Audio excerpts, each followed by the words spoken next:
owners may have an easier time renting out their vehicles in future. The Land Transport Authority will study if the private car rental scheme can be liberalised. 45% of Singapore households owned a car in 2012 compared to 38% in 2004. With Singapore's land constraints, the government says the growing trend in car ownership is simply not sustainable. If the private car rental scheme can be made more flexible, it means Singaporeans will have easier access to renting private transport without needing to own a car.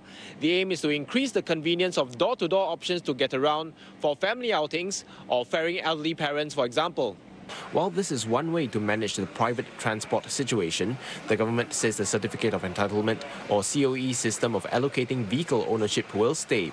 Authorities are doing a longer-term study on the practicality of putting aside some COE supply from the upcoming peak expected in the next few years for the future when supply becomes tighter. Most people accept the logic in restricting the number of cars on the road and the need to keep traffic moving smoothly. But no one likes to pay more. As a result, we have heard many suggestions on how to change the system, usually with a view to keeping COE prices low for some. It is a difficult undertaking to try to allocate cars based on needs, such as to raise a family, to ferry elderly family members, or for work purposes. Setting aside the likely problems with implementation and loopholes, I think it would be extremely difficult for the government to decide fairly who deserves and needs a car and who does not. To make better use of scarce land space for roads, the Kranji and Pan Island Expressway stretch connecting the north to the west may be where a reversible flow scheme will be implemented. This scheme allows roads heading one way to head the other direction according to demands of peak period travel. The question is, would you rent your car out? Here's what some of you had to say.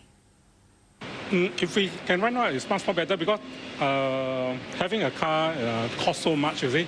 So if you can rent out, you can have some income. We will not know who is the drivers, and then if they are not careful, then who is going to pay for it? Yes, I would, but there has to be some condition because you don't want the driver to return you with all the problem dented and all these things. Yeah. Then scratch and even driving the car to some places which or may get into some traffic offences you don't know. So yeah, I think that's a no-no for me.